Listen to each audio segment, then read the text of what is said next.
ചാണ്ടി ഉമ്മനും അബിൻ വർക്കിക്കും വേണ്ടി ഓർത്തഡോക്സ് സഭ പരസ്യമായി രംഗത്തെത്തിയതോടെ കോൺഗ്രസ് സംഘടനാ തർക്കം പുതിയ തലത്തിലെത്തുകയാണ്. സഭാ നേതൃത്വത്തിന്റെ സമ്മർദ്ദം നേതാക്കൾക്ക് വിനയാകുമോ എന്നതാണ് അറിയേണ്ടത്.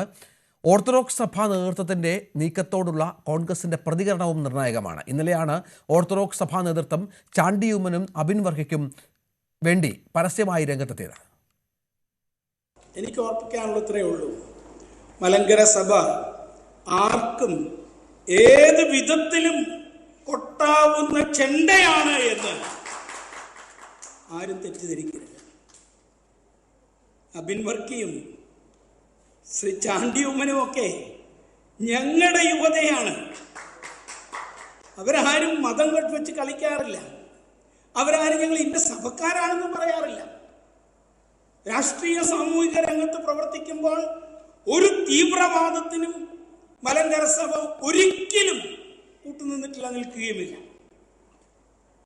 ഇതാണ് ഓർത്തഡോക്സ് സഭയുടെ അധ്യക്ഷൻ, ഓർത്തഡോക്സ് സഭയിലെ വളരെ പ്രധാനപ്പെട്ട അധ്യക്ഷൻ പറഞ്ഞു വെക്കുന്ന ഒരു കാര്യം. എന്നാൽ തങ്ങളെ ഓർത്തഡോക്സ് സഭയുടെ സഭക്കാരായി ചാപ്പ കൊത്തുന്നത് തിരിച്ചടിക്കുമെന്നുള്ള ആശങ്കയും ഇരു നേതാക്കൾക്കുമുണ്ട് എന്നുള്ളതാണ് ഏറ്റവും പ്രധാനപ്പെട്ട കാര്യം. പാർട്ടിയിലെ വളർച്ചയ്ക്ക് വെല്ലുവിളി ഉയർത്തുന്ന ഈ നീക്കത്തെ തുടക്കത്തിലെ തടയാനാണ് ചാണ്ടി ഉമ്മന്റെ ശ്രമം.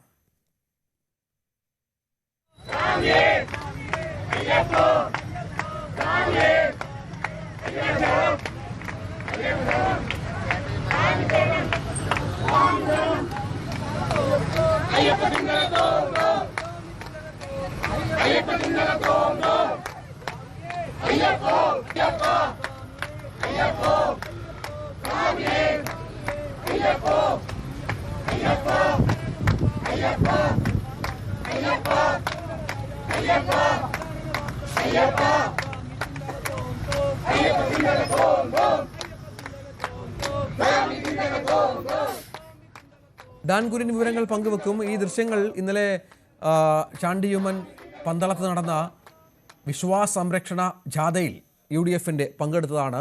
അവിടെയാണ് ഇത്തരത്തിലുള്ള പ്രശ്നങ്ങൾ. കാരണം നമുക്കറിയാം, നേരത്തെ രമേശ് ചെന്നിത്തലയെ നായർ എന്ന ലേബൽ കുത്തിയപ്പോൾ തന്നെ അത് അത്തരത്തിൽ ചാപ്പ കുത്തുന്നു, താൻ ആ സമുദായത്തിൻ്റെ മാത്രം ആളല്ല, എല്ലാവർക്കും സ്വീകാര്യനായ ഒരാളായിരിക്കാനാണ് ആഗ്രഹിക്കുന്നത് എന്ന് പറഞ്ഞതും അത് പിന്നീട് രമേശിൻ്റെ രാഷ്ട്രീയ ജീവിതത്തിലൊക്കെ ഉണ്ടാക്കിയ പ്രതിസന്ധികളും പ്രശ്നങ്ങളുമൊക്കെ നമ്മൾ കണ്ടതാണ്. ഇവിടെയാണ് സഭയുടെയും മറ്റും ഇടപെടൽ നമ്മൾ കാണേണ്ടത്.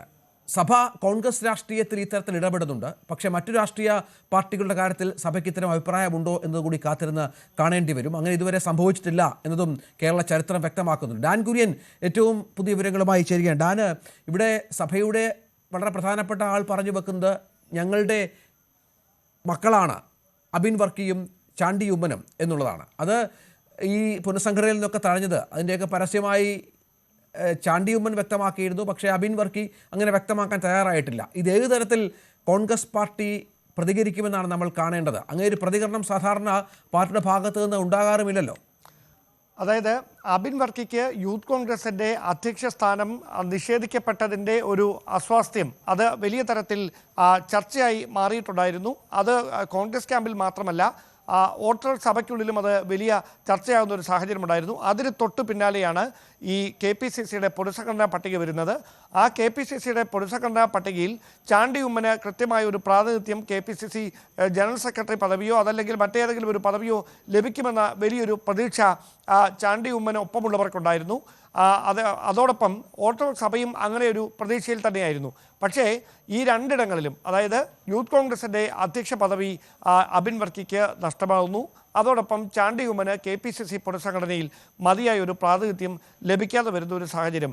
ഇതോടെ ഇരുവരും അസ്വസ്ഥരായി. അത് രണ്ട് തരത്തിൽ പ്രതികരണങ്ങൾ പുറത്തു വരികയും ചെയ്യുന്ന ഒരു സാഹചര്യം. അതിന് പിന്നാലെയാണ് ഓർത്തഡോക്സ് സഭയുടെ കോട്ടയം ഭദ്രാസനാധിപൻ തന്നെ ഇതിൽ പരസ്യമായി ഒരു വിയോജിപ്പ്, അതൃപ്തിയുണ്ട് എന്ന് വ്യക്തമാക്കുന്ന ഒരു പ്രതികരണം നടത്തുന്നത്. അതിന് പിന്നാലെയാണ് മറ്റൊരു ബിഷപ്പ് കൂടി അല്പസമയം മുമ്പ് നമ്മൾ കേട്ടതുപോലെ സമാനമായൊരു പ്രതികരണവുമായി മറ്റൊരു മെത്രാപ്പൊലീത്ത കൂടി രംഗത്തെത്തുന്ന ഒരു സാഹചര്യം ഉണ്ടാകുന്നത്. അങ്ങനെ ഓർത്തഡോക്സ് സഭയ്ക്ക് ഈ ഒരു നടപടിയിൽ, കോൺഗ്രസിൻ്റെ ഭാഗത്തു നിന്ന് വന്ന ഈ നടപടിയിൽ കടുത്ത വിയോജിപ്പുണ്ട് എന്ന് വ്യക്തമാകുന്ന ഒരു പരാമർശം അത് സഭയുടെ 2 പ്രതിനിധികളുടെ ഭാഗത്തു നിന്ന് തന്നെ പ്രതികരണമായി തന്നെ രംഗത്ത് വരുന്ന ഒരു പശ്ചാത്തലം ഉണ്ടാകുന്നു. അത് കോൺഗ്രസ് ക്യാമ്പിലടക്കം വലിയ ചർച്ചകൾക്ക് വഴിവെക്കുന്ന ഒരു സാഹചര്യത്തിലേക്ക് കാര്യങ്ങൾ എത്തുകയും ചെയ്യുന്നു. നമ്മൾ നോക്കേണ്ടത് ഓർത്തഡോക്സ് സഭയ്ക്ക് മധ്യ കേരളത്തിൽ ഉള്ള ഒരു സ്വാധീനം ഒരു കാരണവശാലും തള്ളിക്കളയാനാവില്ല. പ്രത്യേകിച്ച് കോട്ടയം, അതോടൊപ്പം പത്തനംതിട്ട, ഇടുക്കി ജില്ല, അതോടൊപ്പം എറണാകുളത്തിൻ്റെ ഒരു വലിയ മേഖല, ഇങ്ങനെ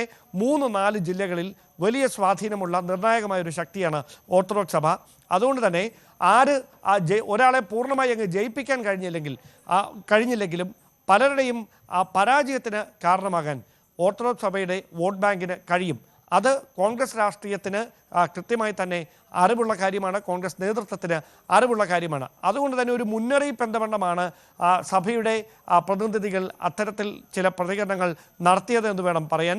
മാത്രവുമല്ല, തദ്ദേശ തെരഞ്ഞെടുപ്പ് അടുത്ത് വരുന്നു, അതിന് തൊട്ടു പിന്നാലെ നിയമസഭാ തെരഞ്ഞെടുപ്പും വരുന്നു.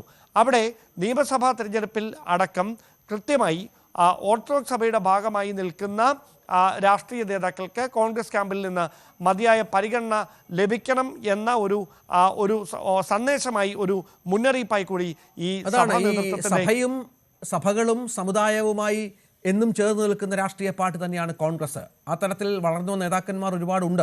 സഭകളുടെയും സമുദായങ്ങളുടെയൊക്കെ ആശീർവാദത്തോടെ കോൺഗ്രസിൽ നിന്ന് നമുക്കറിയാം. ഇപ്പോൾ പുതിയ സാഹചര്യത്തിൽ പ്രത്യേകിച്ച് വി ഡി സതീശനാണല്ലോ പ്രതിപക്ഷ നേതാവായി നിൽക്കുന്നത്. അദ്ദേഹം സഭകളോടോ അല്ലെങ്കിൽ സമുദായങ്ങളോടോ ഒന്നും അധികം ആഭിമുഖ്യം പുലർത്താതെ ഒരു ഇൻഡിപെൻഡന്റ് ലെവലിൽ മുന്നോട്ട് പോകുന്ന, അരമനകൾ സന്ദർശിക്കാത്ത, സമുദായ സംഘടനകളുടെ ഓഫീസുകൾ എത്താത്ത ഒരാളെന്ന ലേബൽ കൂടിയുള്ള ഒരാളാണ് എന്നും അതുമായി ബന്ധപ്പെട്ട അഭിപ്രായ പ്രകടനങ്ങൾ നടത്തുന്ന ഒരാൾ കൂടിയാണ്. സതീശൻ ഇങ്ങനെ പാർട്ടിയെ നയിക്കുമ്പോഴാണ് ഇത്തരമൊരു പ്രതിസന്ധിയിലേക്ക് പാർട്ടി എത്തുന്നത്. അത് അക്ഷരാർത്ഥത്തിൽ വെട്ടിലാക്കുന്നത് കോൺഗ്രസിനെ ആകുന്ന ഒരു പശ്ചാത്തലം കൂടി ഒരുങ്ങുന്നുണ്ടല്ലോ.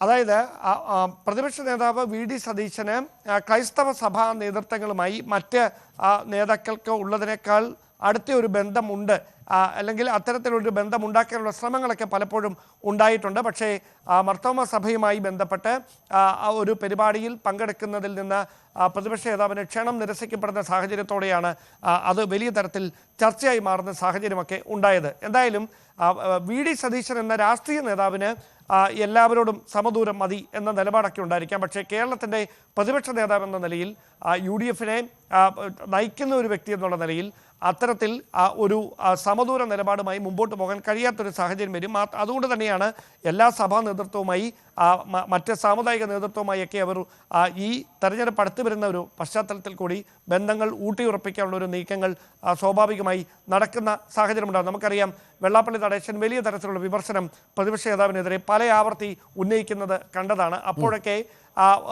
ഒരു പ്രകോപനപരമായ ഒരു മറുപടി അല്ല കോൺഗ്രസ് അതിന് നൽകിയത്. അതിന് കാരണം കേരളത്തിലെ വലിയൊരു പ്രത്യേകിച്ച് ഭൂരിപക്ഷ സമുദായമാണ്. ആ സമുദായത്തിൻ്റെ ഒരു സംഘടനയുടെ ഭാഗത്ത് നിന്നുകൊണ്ട് വെള്ളാപ്പള്ളി നടേശനെ പോലെ ഒരാൾ അങ്ങനെ ഒരു പ്രസ്താവന നടത്തുമ്പോൾ അതിന് തിരിച്ച് പ്രകോപനപരമായി മറുപടി പറഞ്ഞ് ആ രംഗം വഷളാക്കേണ്ട എന്നൊരു ബോധ്യത്തിൽ തന്നെയാണ് അതിന് അത്തരത്തിൽ മറുപടി നൽകാൻ കോൺഗ്രസ് നേതൃത്വം തയ്യാറാകാതിരുന്നത്. മറിച്ച് അനുരഞ്ജനത്തിൻ്റെ പാതയിൽ ഒന്നിപ്പിച്ച് നിർത്തുക എന്നൊരു നീക്കം തന്നെയാണ് നടത്തിയത്. സമാനമായ തരത്തിൽ ഈ ചാണ്ടി ഉമ്മനുമായി ബന്ധപ്പെട്ടും അബിൻ വർക്കിയുമായി ബന്ധപ്പെട്ടും ഓർത്തഡോക്സ് സഭയ്ക്കുള്ള അമർഷം അത് കുറയ്ക്കുന്നതിന് വേണ്ടി ഈ 2 പേർക്കും ഈ പുനഃസംഘടനയിൽ, അതായത് പുനഃസംഘടനയുടെ ഒരു ഘട്ടം മാത്രമാണ് പൂർത്തിയായിരിക്കുന്നത്, അടുത്ത ഘട്ടം ഉണ്ടാകും. അത് ഉടൻ തന്നെ ദേശീയ തലത്തിൽ ഇരുവർക്കുമുള്ളൊരു പ്രാതിനിധ്യം ഉറപ്പുവരുത്തിക്കൊണ്ട് നിലവിലെ ഈ പ്രശ്നം അല്ലെങ്കിൽ ഇരുവർക്കുമുള്ള ഒരു അതൃപ്തി, അമർഷം അത് കുറയ്ക്കുന്നതിന് വേണ്ടിയിട്ടുള്ള നീക്കം കോൺഗ്രസ് നേതൃത്വത്തിൻ്റെ ഭാഗത്തു നിന്നുണ്ടാകും. അവിടെ ഓർത്തഡോക്സ് സഭയുടെ പ്രതിനിധികൾ ഇന്നലെ നടത്തിയ പ്രസ്താവനയടക്കം പരിഗണിച്ചുകൊണ്ടായിരിക്കും, അവരുടെ ഒരു സന്ദേഹം അത് കൃത്യമായി പരിഗണിച്ചുകൊണ്ട് തന്നെയായിരിക്കും ആ വിഷയത്തിൽ കോൺഗ്രസ് ദേശീയ നേതൃത്വം ഒരു സഭകളുടെ ഓർത്തഡോക്സ് സഭയുടെയും മറ്റും പിന്തുണ സ്വാഭാവികമായും ആഗ്രഹിക്കുന്നുണ്ട് ചാണ്ടി ഉമ്മനും അബിൻ വർക്കിക്കും. കോൺഗ്രസ് രാഷ്ട്രീയത്തിൻ്റെ പ്രത്യേകതയും അതാണ്. പക്ഷെ അത് പരസ്യമായി പറയാനോ ആ പിന്തുണയോട് ചേർന്ന് നിൽക്കാനോ അക്കാര്യത്തിൽ ഒരു പ്രതികരണം നടത്താനോ ഒന്നും ഈ നേതാക്കൾ ഒരു പക്ഷേ തയ്യാറായേക്കില്ല. അങ്ങനത്തെ ഒരു രാഷ്ട്രീയ സാഹചര്യം കൂടി ഇപ്പോൾ തൽക്കാലം ഉണ്ടല്ലോ കോൺഗ്രസിൽ.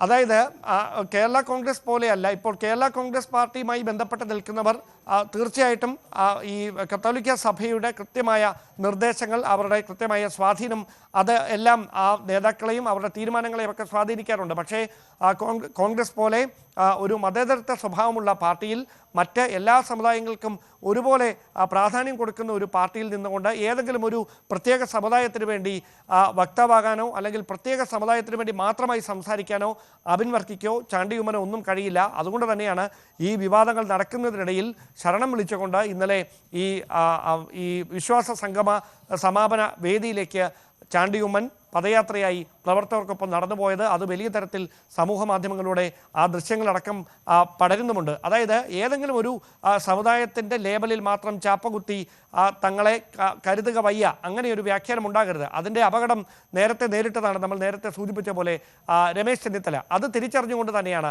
അത്തരം ഒരു പ്രത്യേക സമുദായത്തിൻ്റെ വക്താക്കളായി മാത്രം കരുതുന്ന ഒരു സാഹചര്യം ഉണ്ടാകാൻ പാടില്ല. അത് ഉണ്ടാക്കാനിടയുള്ള രാഷ്ട്രീയ തിരിച്ചടികളെക്കുറിച്ചും പ്രത്യാഘാതങ്ങളെക്കുറിച്ചുമൊക്കെ ചാണ്ടി ഉമ്മനും അബിൻ വർക്കിക്കും കൃത്യമായ ബോധ്യമുണ്ട്. അതുകൊണ്ട് അവരുടെ ഭാഗത്ത് നിന്ന് അങ്ങനെ ഒരു പ്രതികരണം ഉണ്ടാകാൻ വഴിയില്ല. പക്ഷേ അപ്പോൾ തന്നെ യാഥാർത്ഥ്യമായി വസ്തുതയായി നിൽക്കുന്ന ഒരു കാര്യമാണ്, ചാണ്ടി ഉമ്മനും അബിൻ വർക്കിയും ഓർത്തഡോക്സ് സഭയുടെ ഭാഗമാണ് സാമുദായികമായി നോക്കുമ്പോൾ. അതുകൊണ്ട് തന്നെ സാമുദായികമായി അവർക്ക് വേണ്ടി രംഗത്ത് വരുന്നത് ഓർത്തഡോക്സ് സഭയായിരിക്കും, മറ്റൊരു സഭാ നേതൃത്വമായിരിക്കില്ല. അങ്ങനെ ഒരു സഭയുടെ കൃത്യമായൊരു നിലപാട് ഈ വിഷയത്തിൽ സഭാ വക്താക്കൾ അറിയിക്കുന്നുവെന്ന് മാത്രമേ ഉള്ളൂ. അതിനപ്പുറത്തേക്ക് അവരുടെ നിലപാടിൽ കൂടുതൽ രാഷ്ട്രീയം കലർത്തേണ്ടതില്ല എന്ന ഒരു നിലപാടാണ് ഓർത്തഡോക്സ് സഭയ്ക്ക് ഈ വിഷയത്തിൽ ഉള്ളതെന്നാണ് നമുക്ക് മനസ്സിലാക്കാൻ കഴിയുന്നത്.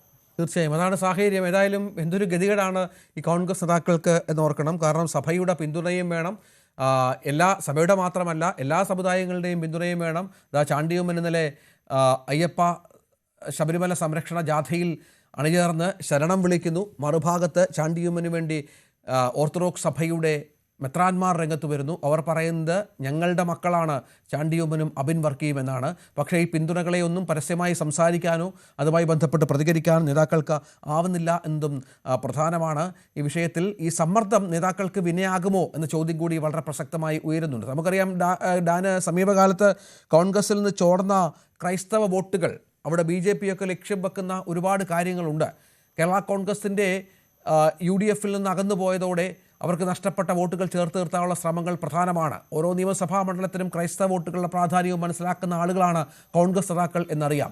യഥാർത്ഥത്തിൽ ഇവിടെ സംഭവിക്കുന്നത് ഈ വിഷയം പരിഹരിക്കാതെ മധ്യ കേരളത്തിൽ ഒരു മുന്നേറ്റം കോൺഗ്രസിന് പ്രതീക്ഷിക്കേണ്ട കാര്യമില്ല. ചാണ്ടി ഉമ്മനെയും അബിൻ വർക്കിയെയും പോലെയുള്ള ഓർത്തഡോക്സ് സഭാ നേതൃത്വത്തിലുള്ള സഭകളുമായി അടുത്ത് പുലർത്തുന്ന കോൺഗ്രസ് നേതാക്കൾക്ക് വേണ്ട പരിഗണന നൽകേണ്ടി വരും. നേതൃത്വം അതിരുത്ത് ചിന്തിക്കേണ്ടി വരും. അതായത് രണ്ട് കാര്യങ്ങളാണ് മധ്യ കേരളത്തിൽ കോൺഗ്രസിന് വെല്ലുവിളിയാകുന്നത്. അതിൽ ഒന്നാമത്തേത് നമ്മൾ ആദ്യം സൂചിപ്പിച്ച പോലെ ക്രൈസ്തവ സഭ കോൺഗ്രസ് പാർട്ടിയിൽ നിന്ന് ഒരുപാടങ്ങ് അകന്നു പോയിരിക്കുന്നു എന്നൊരു സന്ദേഹം നേതൃത്വത്തിന് മുഴുവനുണ്ടായിരുന്നു. അതുകൊണ്ട് തന്നെയാണ് KPCCയുടെ തലപ്പത്തേക്ക് ഉൾപ്പെടെ ഒരു ക്രൈസ്തവ സഭയുടെ പ്രതിനിധി എത്തണമെന്ന ആ ഒരു ആശയം ഹൈക്കമാൻഡിൻ്റെ ഭാഗത്തു നിന്നുണ്ടാകുകയും അത് നടപ്പിലാക്കുകയും ചെയ്തു. പക്ഷേ അത് എത്ര കണ്ട് ഫലം കണ്ടിട്ടുണ്ട് എന്നത് വരുന്ന തെരഞ്ഞെടുപ്പുകളിലെ ഫലം നോക്കി മാത്രമേ നമുക്ക് കൃത്യമായി വ്യക്തമാക്കാൻ കഴിയുകയുള്ളൂ. അതിനപ്പുറത്തേക്ക് അതിനേക്കാൾ വലിയൊരു ആശങ്കയായി മാറുന്നത് പ്രത്യേകിച്ച് ഓർത്തഡോക്സ് സഭാ നേതൃത്വമായി അടക്കം BJP ദേശീയ നേതൃത്വം നടത്തിക്കൊണ്ടിരിക്കുന്ന ഒരു സൗഹൃദമാണ്. അത് വലിയ തരത്തിൽ ഈ സഭയിൽ വലിയ ചർച്ചകൾക്ക് വഴിവെക്കുന്ന സാഹചര്യമായി മാറിയിട്ടുണ്ട്. പ്രത്യേകിച്ച് പ്രധാനമന്ത്രി അടക്കം ഓർത്തഡോക്സ് സഭ അധ്യക്ഷൻ ഉൾപ്പെടെയുള്ളവരുമായി കാണുകയും ചർച്ച നടത്തുകയും സൗഹൃദ സംഭാഷണത്തിൽ ഏർപ്പെടുകയും ചെയ്യുന്ന തരത്തിലേക്ക് വരെ കാര്യങ്ങൾ എത്തിയിരിക്കുന്ന ഒരു സാഹചര്യമുണ്ട്. അവിടെ നേരത്തെ BJPയോടുണ്ടായിരുന്ന ഒരു ഐത്തം ക്രൈസ്തവ സഭകൾക്ക് BJPയോട് നിലവിൽ ഇല്ല എന്നത് വെല്ലുവിളിയായി മാറാൻ പോകുന്നത് കോൺഗ്രസിനാണ്. അതുകൊണ്ട് തന്നെയാണ് ഇപ്പോൾ ഓർത്തഡോക്സ് സഭയുടെ പ്രതിനിധികളടക്കം മുമ്പോട്ട് വെച്ചിരിക്കുന്ന ആശങ്കകൾ ഗൗരവമായി എടുത്തുകൊണ്ട് ഈ പ്രശ്നത്തിന് ഒരു പരിഹാരം ഉണ്ടാക്കുന്നതിന് വേണ്ടിയുള്ള അനുനയ നീക്കങ്ങളും തിടുക്കത്തിൽ തന്നെ ആരംഭിച്ചിരിക്കുന്നത്. ഇപ്പോൾ കോൺഗ്രസ് നേതാവ് ശ്രീ അനിൽ ബോസ് ടെലിഫോൺ ലൈനിലുണ്ട്. ശ്രീ അനിൽ ബോസ്, ഇന്നലെയും കഴിഞ്ഞ ദിവസങ്ങളിലുമായാണ് കത്തോലിക്ക സഭയുടെ വളരെ പ്രധാനപ്പെട്ട മെത്രാന്മാർ അബിൻ വർക്കിക്കും ചാണ്ടി ഉമ്മനും പിന്തുണയുമായി രംഗത്ത് വന്നത്. യഥാർത്ഥത്തിൽ കോൺഗ്രസിനുള്ളൊരു മുന്നറിയിപ്പ് കൂടിയായിരുന്നു, ഞങ്ങളെ അവഗണിച്ചുകൊണ്ട് നിങ്ങൾക്ക് മുന്നോട്ട് പോകാൻ സാധിക്കില്ല എന്നുള്ളത്. ഇത്തരം പരാമർശങ്ങൾ, ഇത്തരം നിലപാടുകൾ കോൺഗ്രസിന് ഗുണം ചെയ്യുമോ അതോ ഈ നേതാക്കൾക്ക് ദോഷം ചെയ്യുമോ? ഇല്ല, ഈ ഓരോ ദിവസവും ഓരോ സമുദായ നേതാക്കൾ, മത നേതാക്കൾ രാവിലെ വന്നിട്ട് രാഷ്ട്രീയ പാർട്ടികളുടെ അജണ്ട തീരുമാനിക്കണം, ഏതൊക്കെ കമ്മിറ്റിയിൽ പ്രവർത്തിക്കണം എന്ന് തീരുമാനിക്കണമെന്ന് പറഞ്ഞാൽ അത് ഒരു രാഷ്ട്രീയ പാർട്ടിക്കും അത് അംഗീകരിച്ചു കൊടുത്ത് മുന്നോട്ട് പോകാൻ കഴിയുന്ന കാര്യമല്ല. സഭയുടെ കുഞ്ഞാടുകളാണ് ചാണ്ടി ഉമ്മനും അബിൻ വർക്കിയും എന്നുള്ള കാര്യത്തിലൊന്നും നമുക്ക് തർക്കമില്ല. അവരെല്ലാം നല്ല ഈശ്വര വിശ്വാസമുള്ളവരും ഭക്തിയുടെ മാർഗത്തിലൊക്കെ പോകുന്നവരും സെക്കുലർ പൊസിഷൻ എടുത്ത് കോൺഗ്രസ് പാർട്ടി എന്ന് പറയുന്ന പാർട്ടിയിൽ വളരെ ശക്തമായ പ്രവർത്തനം നടത്തുന്നവരുമാണ്. അവരെയൊക്കെ പാർട്ടി എല്ലാ കാലങ്ങളിലും കൺസിഡർ ചെയ്തിട്ടുണ്ട്. മുന്നോട്ടുള്ള യാത്രയിൽ വീണ്ടും പല ആളുകളെയും കൺസിഡർ ചെയ്യും. എത്രയോ ആളുകൾ അതിനു മുമ്പ് വന്ന എത്രയോ ആളുകൾ അതിനു മുമ്പ് വന്ന ആളുകൾ വഴിയിൽ നിൽക്കുന്നു. അങ്ങനെ ഇപ്പം തടയപ്പെട്ടവരെല്ലാം അവരവരുടെ സമുദായത്തിൽപ്പെട്ട ആളുകൾ അല്ലെ സമുദായ നേതാക്കളെ വിളിച്ചിരുത്തി പത്രസമ്മേളനം നടത്താൻ തുടങ്ങിയാൽ ഒരു പാർട്ടിക്ക് ഇങ്ങനെ മുന്നോട്ട് പോകാൻ കഴിയും? അപ്പൊ അത് ശരിയല്ല. പിന്നെ ഞങ്ങളാരും ഒരു സമുദായത്തെയും മതനേതാക്കളെയും അല്ല, ഇവരുടെ ഈ നേതാക്കളുടെ അറിവോടുകൂടിയുള്ള പ്രതികരണമാണെന്നാണോ താങ്കൾ പറയുന്നത്? ഒരിക്കലും ഞാൻ അങ്ങനെ പറഞ്ഞില്ലല്ലോ. ഞാൻ പറഞ്ഞത് ഇത്രയേ ഉള്ളൂ. തഴയപ്പെട്ടു പോയി അല്ലെങ്കിൽ ഞാൻ ചോദിക്കുക, ഞാൻ പേഴ്സണലായിട്ട് നിങ്ങളൊരു എൻക്വയറി നടത്തുക. കേരളത്തിൽ നിങ്ങൾ വന്ന കമ്മിറ്റിയിൽ അംഗങ്ങൾ കൂടുതലാണ്, എന്നിട്ടും ആളുകളെ തഴഞ്ഞു എന്ന് നിങ്ങൾ പറയുന്നു. കേരളത്തിൽ 14 ജില്ലയുള്ളതെന്നറിയാമല്ലോ. 14 ജില്ലയുള്ള കേരളത്തിൽ 34 DCC പ്രസിഡന്റുമാരെ ജില്ലാ തലത്തിൽ പ്രസിഡന്റുമാരെ പ്രഖ്യാപിച്ച പാർട്ടിയാണ് BJP. 183 പേരാണ് അവരുടെ സംസ്ഥാന സമിതിയിലുള്ളത്. 100-ലധികം ആളുകളാണ് CPM-ലുള്ളത്. അപ്പൊ നമ്മൾ അതൊക്കെ എന്ത് ചെയ്ത് മനസ്സിലാക്കി നിങ്ങൾ മുന്നോട്ട് പോകണം. നിങ്ങൾ റിപ്പോർട്ട് ചെയ്യേണ്ടത് ഇതല്ല. നിങ്ങൾക്ക് ഞാനൊരു നിർദ്ദേശം പറയാം. നിങ്ങൾ കേരളത്തിൽ തടയപ്പെട്ട ആളുകൾ ഓരോ ജില്ലയിലും ആരൊക്കെ ആ പേരിങ്ങോട്ട് താ, ഞങ്ങൾ പാർട്ടിയിൽ പറഞ്ഞ് അവരെ ഉൾപ്പെടുത്താം. ആരെയൊക്കെയാണ് തഴയപ്പെട്ടത്, ആരെയൊക്കെയാണ് ഒഴിവാക്കിയത്, നിങ്ങളൊന്ന് പറഞ്ഞുതാ ഞങ്ങൾക്ക്. ഞാൻ പറഞ്ഞ മനസ്സിലായോ? നിങ്ങൾ തഴയപ്പെട്ടു വ്യാപകമായി അർഹതപ്പെട്ടവർ വഴിയിലായി എന്ന് പറയുമ്പോൾ തഴയപ്പെട്ടവരുടെ പട്ടിക തഴയപ്പെട്ടെന്ന് പറഞ്ഞാൽ ഞങ്ങളെക്കാൾ കൂടുതൽ ഈ ഓർത്തഡോക്സ് സഭാ നേതൃത്വമാണെന്നേ അവരാണ് പറഞ്ഞത്. അബിൻ വർക്കിയും ചാണ്ടി ഉമ്മനെയും പരിഗണിച്ചില്ല, അവർ ഞങ്ങളുടെ കുഞ്ഞാടുകളാണ് എന്ന് പറയുന്നത്. വേണമെങ്കിൽ താങ്കൾ ആ പ്രസംഗം കേട്ട് കാണും. ഇന്ത്യയിലെ അതൊക്കെ ഞാൻ കേട്ടതാണ്. ഇന്ത്യയിലെ യൂത്ത് കോൺഗ്രസിന്റെ കേൾക്കാം, പറഞ്ഞോളൂ സർ. ഇന്ത്യയിലെ യൂത്ത് കോൺഗ്രസിന്റെ ദേശീയ സെക്രട്ടറിയാണ് സംസ്ഥാന വൈസ് പ്രസിഡന്റ് ആയിരുന്ന അബിൻ വർക്കി. എവിടെയാണ്? ആര് തഴഞ്ഞു? ആരും തഴഞ്ഞിട്ടില്ല. പിന്നെ മറ്റൊന്ന്, ചാണ്ടി ഉമ്മൻ കോൺഗ്രസ് പാർട്ടിയെ സംബന്ധിച്ചിടത്തോളം പിന്നെ KPCC മെമ്പറാണ്, മുൻ യൂത്ത് കോൺഗ്രസിന്റെ ദേശീയ ഭാരവാഹിയാണ്, നിലവിൽ MLA ആണ്. മുന്നോട്ട് ഉള്ള എന്തെല്ലാം കാര്യങ്ങൾ ഇനി ജീവിതത്തിൽ രാഷ്ട്രീയത്തിൽ കിടക്കുന്നു. ചെറുപ്രായമല്ലേ. പക്ഷെ അർഹതപ്പെട്ട തലങ്ങളിലേക്ക് ഉയർത്തിക്കൊണ്ടുവരേണ്ട എല്ലാവരെയും ഉയർത്തുകയും ചെയ്യും. അത് നമ്മൾ ആർക്കെങ്കിലും വേണ്ടി ഒരു സമുദായ നേതാവോ മതനേതാവോ പറഞ്ഞു എന്ന് കരുതി നമ്മൾ അവരെ ഒന്നും വെല്ലുവിളിക്കേണ്ട കാര്യമില്ല. അവർക്ക് വാത്സല്യമുള്ളവരുടെ ആ പേര് പറഞ്ഞു, അത് പറയാനുള്ള സ്വാതന്ത്ര്യമൊക്കെ അവർക്കുണ്ട്. പക്ഷെ രാഷ്ട്രീയ പാർട്ടി എന്നുള്ള നിലയിൽ KPCC പ്രസിഡന്റ് വളരെ കൃത്യമായി മറുപടി പറഞ്ഞിട്ടുണ്ട്. അതിന് മകളിൽ മറ്റൊരു അഭിപ്രായം പറയേണ്ട കാര്യമില്ലല്ലോ. KPCC പ്രസിഡന്റ് വളരെ സുദൃഢവും വ്യക്തവുമായ സന്ദേശം, കൃത്യമായ അഭിപ്രായം മാധ്യമങ്ങളോട് പറഞ്ഞിട്ടുണ്ട്. ഒന്ന് കേൾക്കാം. ആ KPCC പ്രസിഡന്റ് പ്രതികരണം ഒന്ന് കേൾക്കുക, ദയവായി തുടരുക. സണ്ണി ജോസഫ് മാധ്യമങ്ങളോട് പറഞ്ഞത്. സഭ ഇന്നലെ ഒരു മുന്നറിയിപ്പ് പോലെ പറഞ്ഞു. എന്റെ ശ്രദ്ധയിൽപ്പെട്ടിട്ടില്ല. സഭയുടെ അടിസ്ഥാനത്തിലല്ല കോൺഗ്രസിലെ കാര്യങ്ങൾ തീരുമാനിക്കുന്നത്. ഞാൻ പറഞ്ഞു ഒക്കെ മക്കള് തന്നെയാണ്, സംശയമൊന്നുമില്ല. ഈ സാമുദായിക കാര്യങ്ങളൊക്കെ കണക്കിലെടുക്കാറുണ്ടോ ഭാരവാഹി? എല്ലാ കാര്യങ്ങളും കണക്കിലെടുക്കാറുണ്ട്. കോൺഗ്രസ് എല്ലാ കാര്യങ്ങളും കണക്കിലെടുക്കാറുണ്ട്. സഭ പറയുന്നത് പോലെ അല്ല കോൺഗ്രസ് തീരുമാനമെടുക്കുന്നത് എന്നാണ് KPCC അധ്യക്ഷൻ പറയുന്നത്. എന്നല്ല പറഞ്ഞത്, എന്നല്ലല്ലോ അദ്ദേഹം പറഞ്ഞത്. രാഷ്ട്രീയ പാർട്ടി തീരുമാനങ്ങൾ എടുക്കുന്നത് പിന്നെ സഭയോ സമുദായങ്ങളോ അല്ലെങ്കിൽ മത നേതാക്കളോ എന്ന് പറയുന്ന രീതിയിലല്ല. പിന്നെ ആലോചിക്കേണ്ട എല്ലാ കാര്യങ്ങളും ആലോചിച്ചും പരിഗണിക്കേണ്ട എല്ലാ കാര്യങ്ങളും പരിഗണിച്ചും തന്നെയാണ് തീരുമാനം എടുക്കുക. അതിൽ അദ്ദേഹം ഒരു അവിവേകവും പറഞ്ഞില്ലല്ലോ. KPCC പ്രസിഡന്റ് പറഞ്ഞാൽ വളരെ ക്ലിയർ അല്ലേ? KPCC പ്രസിഡന്റ് പറഞ്ഞാൽ 100% ക്ലിയർ ആണ്. പാർട്ടിയെ സംബന്ധിച്ച കാര്യങ്ങൾ പാർട്ടി തീരുമാനിക്കും. എല്ലാവരുടെയും അഭിപ്രായങ്ങളും നിർദ്ദേശങ്ങളും ഒക്കെ പല കാര്യങ്ങളും നമ്മൾ സ്വീകരിക്കാറുണ്ട്. അതുകൊണ്ട് സമുദായം മതം പറയുന്ന ആളുകൾക്ക് മാത്രം ഭാരവാഹിത്വം അങ്ങനൊന്നും ഒരു സമുദായത്തിന് വേണ്ടിയും ഒരു പാർട്ടിക്ക് പോകാൻ കഴിയില്ലല്ലോ. എല്ലാ ഘടകങ്ങളും പരിശോധിച്ചല്ലേ പോകുന്നത്.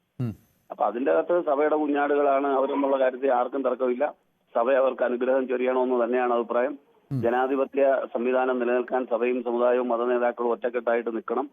കോൺഗ്രസ് പാർട്ടി അവരെല്ലാം മാനിക്കുന്നതാണ്. ആ കാര്യങ്ങളിൽ ഒന്നും തർക്കമില്ലെന്ന്, ഒക്കെ തർക്കമേ ഇല്ല. മനസ്സിലായോ? ഒരാള് ഞങ്ങളുടെ പാർട്ടിയിൽപ്പെട്ട 2 പേര് കൊള്ളാം, അവരെ മിടുക്കന്മാരാണ്, അവർക്ക് കൂടുതൽ പരിഗണന കൊടുക്കണമെന്ന് പറഞ്ഞാൽ അതിനെ നമ്മൾ പോസിറ്റീവായിട്ട് കാണുക. ഒരാളെ കുറിച്ച് നല്ലത് പറയുന്നത് പോസിറ്റീവായിട്ട് കേട്ടാൽ പോരെ. അല്ലേ, മറ്റ് രാഷ്ട്രീയ പാർട്ടികളുടെ പുനഃസംഘടനയും മറ്റ് രാഷ്ട്രീയ പാർട്ടികളുടെ സീറ്റ് നിർണ്ണയമൊക്കെ ഉണ്ടാകുമ്പോഴൊന്നും ഈ സഭകളൊന്നും ഇങ്ങനെ സംസാരിക്കാറില്ല. അതാണ് ഈ കോൺഗ്രസിൽ എന്താണ് സഭകൾക്ക് കാര്യമെന്ന ചോദ്യം ഉയരുന്നത്. അല്ലല്ല, അത് നിങ്ങളുടെ ഒരു തെറ്റായ ധാരണയാണ്. അവര് അങ്ങനൊന്നും ചെയ്യാറില്ല എന്ന്. അവരൊക്കെ കൃത്യമായി കാര്യങ്ങൾ ചെയ്യുകയും അല്ല, പരസ്യമായി കേട്ടില്ല അനിൽ ബോസ്. പരസ്യമായി ഇപ്പൊ നമുക്ക് നിയന്ത്രിക്കാൻ പറ്റുമോ? ഇപ്പൊ കേരളത്തിലെ കോൺഗ്രസ് പാർട്ടിയുടെ നേതാക്കന്മാരുടെ മുൻപാകെ മൈക്കും കൊണ്ട് പിടിച്ചുകൊണ്ട് നടക്കുന്നവരെ നിങ്ങൾ മാർക്കറ്റ് എത്ര പേരുടെ മുന്നേ പോകുന്നു? അവിടെ നടക്കുന്ന കൂട്ടയടി നിങ്ങൾ കാണുന്നില്ലേ? എന്തെല്ലാം കാര്യങ്ങളാണ്? എന്തുകൊണ്ടാണ് അവർക്ക് ഇത്രയും വലിയ സംസ്ഥാന കമ്മിറ്റി ഉണ്ടാക്കേണ്ടി വന്നത്? നിങ്ങൾ ആരെങ്കിലും ചർച്ച ചെയ്തു? നിങ്ങൾ ഏതെങ്കിലും നേതാക്കളുടെ അടുത്ത് പോയത്? ഞങ്ങളുടെ പാർട്ടി കുറെ കൂടി ജനാധിപത്യവും സ്വാതന്ത്ര്യവും നിങ്ങളെയൊക്കെ മാനിക്കുകയും നിങ്ങളൊക്കെ ചോദിക്കുന്നതിന് ഉത്തരം പറയുകയും ചെയ്യുന്നത് കൊണ്ട് നിങ്ങളുടെ വാർത്ത, ഇത് നിങ്ങളുടെ ജോലിയാണ്. നിങ്ങൾക്ക് എല്ലാ ദിവസവും ടി വിയിൽ വാർത്ത ഉണ്ടാകാതെ നിങ്ങളുടെ ഡ്യൂട്ടിയാണ്. അതിന് നിങ്ങൾ ഒന്നല്ലെങ്കിൽ ഇന്നലെ തന്നെ പന്തളത്ത് ഞങ്ങൾ പരിപാടി നടത്തുന്നു. രാവിലെ തൊട്ട് വൈകുന്നേരം വരെ മുരളീധരൻ വരത്തില്ല എന്ന് പറഞ്ഞ എന്തോ ഒരു വാർത്ത. എന്നിട്ട് ആ മാധ്യമ പ്രവർത്തകർ ഓടുകയാണ് ഏതെങ്കിലും ഒരു നേതാവിനെ പ്രതികരിക്കാൻ കിട്ടാൻ. അത് നിങ്ങളുടെ ഡ്യൂട്ടി. തിരുവനന്തപുരത്തേക്ക് പോയ മുരളിയെ എങ്ങനെ പന്തളത്തെത്തിച്ചു എന്നുള്ളതൊക്കെ നമ്മൾ വീണ്ടും ചർച്ച ചെയ്യേണ്ടി വരും. ഒന്നുമില്ല. അതൊക്കെ മുരളി പറയേണ്ടതെല്ലാം പബ്ലിക്കായിട്ട് ഇന്നലെ പറഞ്ഞിട്ടുണ്ട്. മുരളി നടത്തിയ പരിപാടിയുടെ വാർത്ത ഒരു ദിവസം പോലും കൊടുത്തില്ല. മുരളി വരാൻ വൈകിയത് വാർത്ത കൊടുത്തല്ലോ. അപ്പൊ എന്തായാലും അത് മുരളീധരൻ കൃത്യമായി സന്ദേശം പൊതുസമൂഹത്തിന് ബോധ്യപ്പെട്ടിട്ടുണ്ട്. മുരളീധരന്റെ നിലപാട് എന്താണ് അക്കാര്യത്തിലൊന്നും ഒരു ക്ലാരിറ്റി കുറവുമില്ല. ശരി, നന്ദി അനിൽ ബോസ്. ഏതായാലും ഇതാണ് ഇപ്പോൾ KPCC അധ്യക്ഷന്റെ പ്രതികരണം. ഡാന് KPCC അധ്യക്ഷന്റെ പ്രതികരണത്തിൽ സഭയ്ക്ക് മറുപടി ഉണ്ട് എന്ന് വേണം മനസ്സിലാക്കാൻ. കാര്യങ്ങൾ തീരുമാനിക്കുന്ന സഭയല്ല എന്ന് കടുപ്പിച്ച് പറഞ്ഞിട്ടില്ല എങ്കിൽ പോലും സഭ പറയുന്ന പോലെയല്ല പാർട്ടിയിൽ കാര്യങ്ങൾ തീരുമാനിക്കുന്നത് എന്ന് വളരെ വ്യക്തമായി പറഞ്ഞിട്ടുണ്ട് KPCC അധ്യക്ഷൻ. കാരണം ഓർത്തഡോക്സ് സഭ മാത്രമല്ല കോൺഗ്രസ് പാർട്ടിയുമായി ചേർന്ന് നിൽക്കുന്നത്, അല്ലെങ്കിൽ കോൺഗ്രസ് പാർട്ടിയുമായി ബന്ധമുള്ളത് മറ്റെല്ലാ സഭാ നേതൃത്വവുമായും ഓർത്തഡോക്സ് ഈ കോൺഗ്രസ് പാർട്ടിക്ക് സമാനമായ തരത്തിലുള്ള ബന്ധമുണ്ട്. അതുകൊണ്ട് ഏതെങ്കിലും ഒരു പ്രത്യേക സഭയോ ഒരു സഭാ വിഭാഗമോ സാമുദായിക വിഭാഗമോ നൽകുന്ന നിർദ്ദേശങ്ങൾക്കനുസരിച്ച് പ്രവർത്തിക്കാൻ കഴിയില്ല എന്ന നിലപാട് പറയുന്നുവെന്ന് മാത്രമേ ഉള്ളൂ. അതിനപ്പുറത്തേക്ക് സഭയുടെ ആശങ്കയ്ക്ക് പരിഹാരം കാണുന്നതിനുള്ള ഇടപെടൽ വൈകാതെ തന്നെ ഉണ്ടാകുമെന്നാണ് മനസ്സിലാക്കാൻ കഴിയുന്നത്. ഞാൻ നേരത്തെ സൂചിപ്പിച്ചത് തന്നെയാണ് കാരണം നിർണായകമായൊരു തെരഞ്ഞെടുപ്പ്, ഒരു ജീവൻ മരണ പോരാട്ടത്തിന് പാർട്ടി തയ്യാറെടുക്കുകയാണ്. അങ്ങനെ ഒരു ഘട്ടത്തിൽ മധ്യ കേരളത്തിലടക്കം കഴിഞ്ഞ തവണ ഭരണം നഷ്ടമാകുന്നതിൽ UDFന് നിർണായക തിരിച്ചടിയായി മാറിയത് മധ്യ കേരളത്തിൽ കോൺഗ്രസിന് ക്രൈസ്തവ സമൂഹത്തിൻ്റെ പിന്തുണ വേണ്ടത്ര ലഭിക്കാതെ പോയത് തന്നെയാണ്. അതുകൊണ്ട് അങ്ങനെയൊരു അബദ്ധം, അങ്ങനെയൊരു അശ്രദ്ധ, അങ്ങനെയൊരു പിഴവ് ബോധപൂർവം വരുത്താൻ കോൺഗ്രസ് ഒരിക്കലും തയ്യാറാകില്ല. അതുകൊണ്ട് അതിനു വേണ്ട പരിഹാര നടപടികൾ നേതൃത്വത്തിൻ്റെ ഭാഗത്തു നിന്ന് അടിയന്തരമായി തന്നെ ഉണ്ടാകുമെന്ന വിവരങ്ങളാണ് പുറത്തു വരുന്നത്. അങ്ങനെ ഒരു ഘട്ടത്തിലാണ് ചാണ്ടി ഉമ്മനെയും അബിൻ വർക്കിയും ഇപ്പോഴുണ്ടായിരിക്കുന്ന പ്രശ്നങ്ങൾക്ക് പരിഹാരമായി മറ്റ് ചില പദവികൾ നൽകിക്കൊണ്ട് ഓർത്തഡോക്സ് സഭയുടെ അടക്കം ആശങ്കകൾക്ക് പരിഹാരമുണ്ടാക്കാനുള്ള ഒരു നീക്കം കോൺഗ്രസ് നേതൃത്വത്തിൻ്റെ ഭാഗത്തു നിന്നുണ്ടാകുമെന്നുള്ള വിവരങ്ങൾ കൂടി ഇപ്പോൾ ലഭ്യമാകുന്നത്. ശരി, ഡാൻ കുര്യനാണ് വിവരങ്ങൾ പങ്കുവച്ചത്.